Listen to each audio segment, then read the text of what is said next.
鸡腿好吃吗？你喜欢吃爸爸做的菜吗？你说大声一点好不好？我都听不到。好吃。你喜欢吃嗎？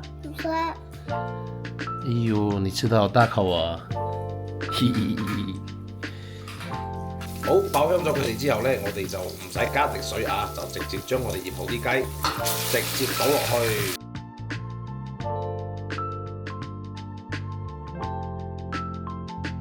好啦，咁我哋依家兩嚿馬鮫魚就煎好啦。歡迎嚟到威水記列車，我哋即將出發。Hello， 大家好啊！又到我威水記嘅頻道。今日搞咩？今日要煮餐好嘅俾我女食。咁好多人會問點樣稱之為好嘅？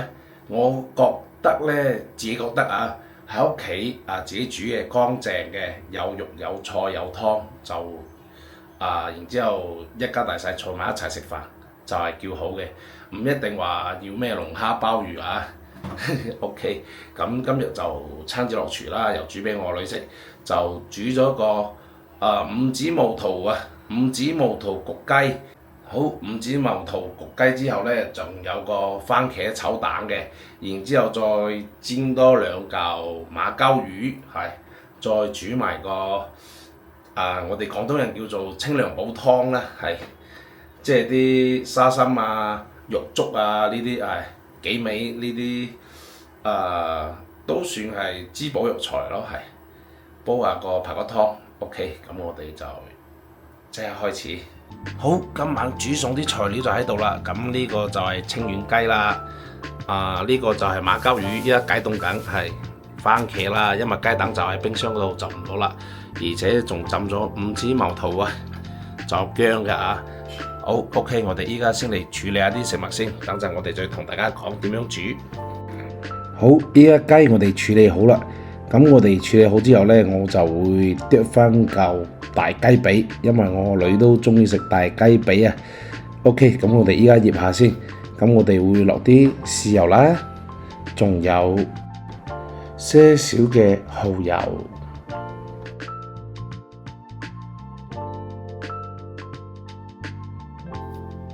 再加少少鹽。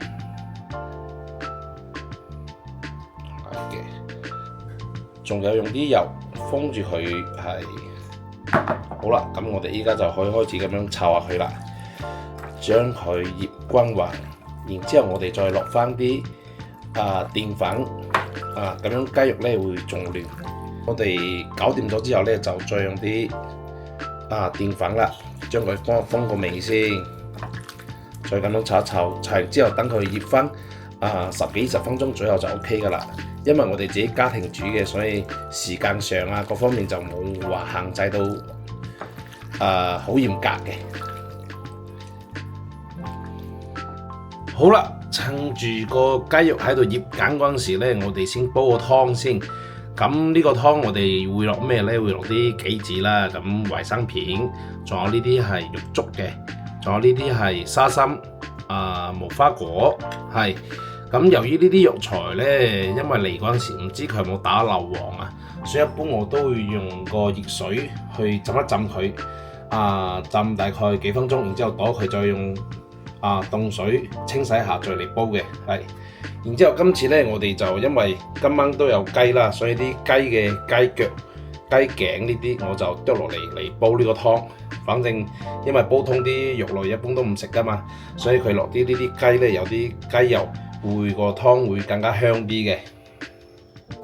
好啦，清洗完之後，我哋依家就開大火喺呢個瓦煲度煲咗佢個半鐘。因為我話中意飲老火湯，所以會煲得耐啲。煲個半鐘嘅話就非常之夠味噶啦。咁等佢滾咗之後，我哋就會轉細火，等佢慢慢煲嘅。好，趁住個湯喺度煲緊嘅時間，咁我哋先煮呢個五指毛肚焗雞先。咁焗雞我中意用個高壓煲嚟做，咁方便好多。好啦，咁我哋呢一個煲點咗火之後呢，就落翻啲油。落咗啲油之後呢，我哋就落啲薑片爆咗佢先。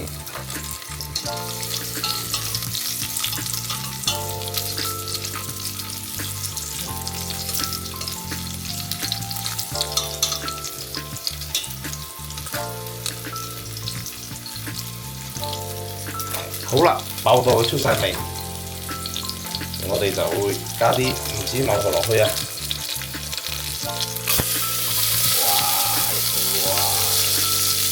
咁五指毛頭加之後咧，雞肉會有好香嘅，有啲奶香味添啊！哇！我已經聞到五指毛頭個香味啊，超正啊！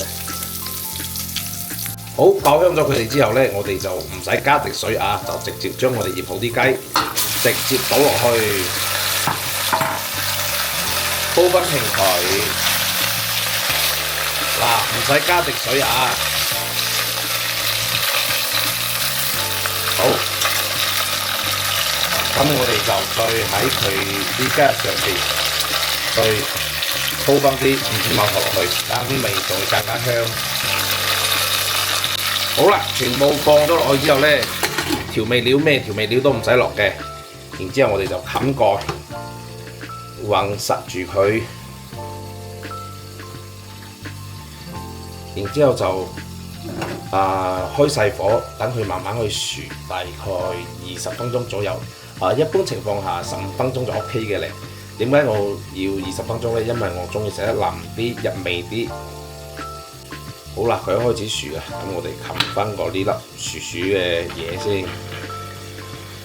好啦，我哋五指毛頭焗雞咧就已經係煮好噶啦，咁我哋就依家換咗個爐，就準備有個番茄炒雞蛋嘅，咁番茄咧我哋就會先開個十字花啦，十字花口，然之後用熱水咁樣浸一浸咧，攞一淥咧，佢就容易甩啲皮。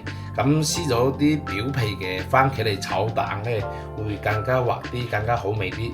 因為啲皮咧係即係話唔好食嘅，我自己覺得唔好食，而且我女又唔中意食，所以每次番茄炒蛋，我一定會解決呢啲皮嘅。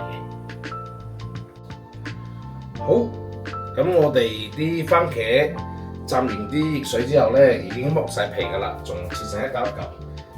咁好多人又會問啦。咁雞蛋番茄炒雞蛋到底係落雞蛋先定係落番茄先？咁呢個我真係唔知，反正我每次就係落番茄先嘅。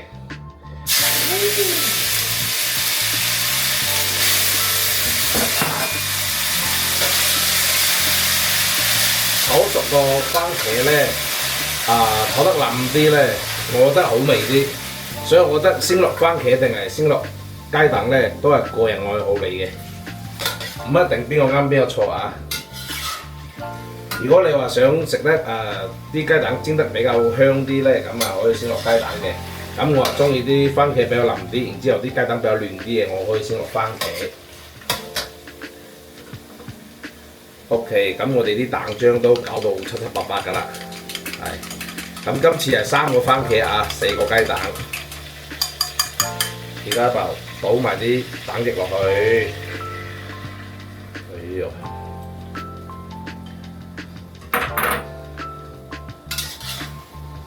好，一般嘅番茄炒雞蛋咧，咁我哋就依家俾佢定一定型先。咁一般廣東人嘅番茄炒雞蛋咧，一般都係落糖嘅，咁應該冇錯啦，應該都係落糖嘅。但我屋企我老婆就唔俾我食得太甜，而且我老婆又唔中意食甜，所以我哋就改成落啲鹽去調下個味。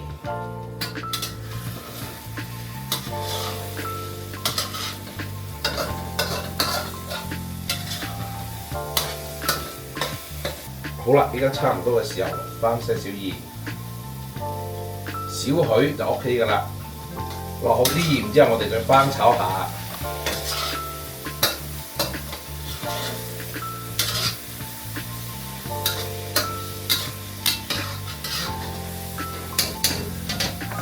咁炒一半嘅時候咧，再加少少油去潤一潤佢先。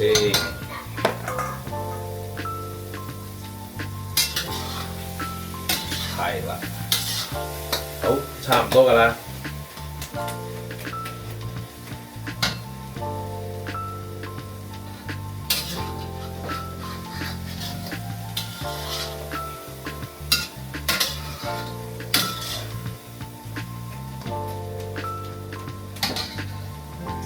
OK， 咁一道再加上最方便嘅番茄炒雞蛋就完成㗎啦。咁呢個係我嘅版本，可能賣相因為自己做嘅，可能賣相就差少少，但係味道嘅話都 OK 冇問題嘅。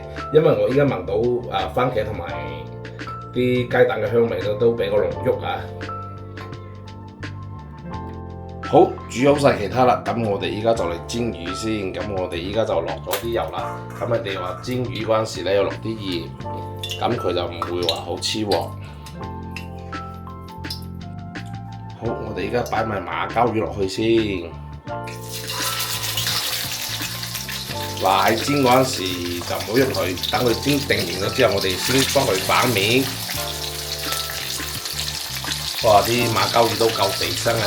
喺鄉下我阿媽寄俾我嘅，咁我哋就冇落鹽啊咩去搞嘅。咁煎完之後咧，我哋再加啲豉油同埋啲油撈埋一齊淋一淋佢，就非常之好味。依家煎一煎佢先。好啦，咁我哋依家2嚿馬鮫魚就煎好啦，有些少金黃色啊，唔好煎得太燶，咁樣啊啲魚肉又唔會太柴。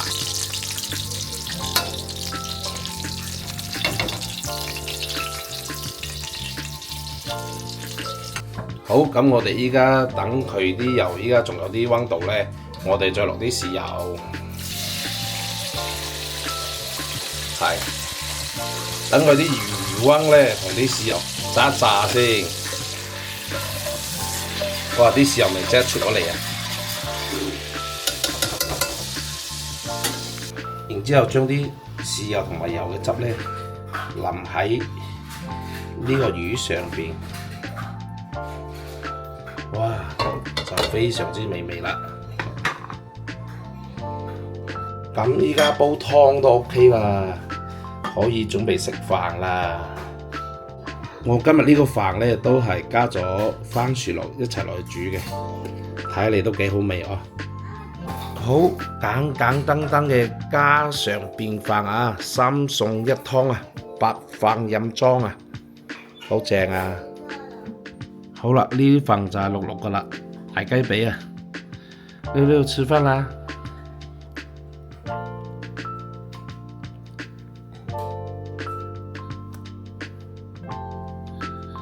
雞腿好吃嗎？你喜歡吃爸爸做的菜嗎？你說大聲一點好不好？我都聽不到。好吃。你喜歡吃嗎？哎呦，你吃得好大口啊！好啦，咁呢個就係我最開心嘅時刻啦。反正煮嗰陣時幾辛苦啊，冇所謂，只要個女食得開心就 OK 啦。咁今晚成餐飯咁煮嘅時間呢，都差唔多成個鐘左右嘅，咁都比較快啊！家常便飯啊 ，OK， 咁我哋就食晚飯啦，各位觀眾朋友，多謝你哋嘅收睇。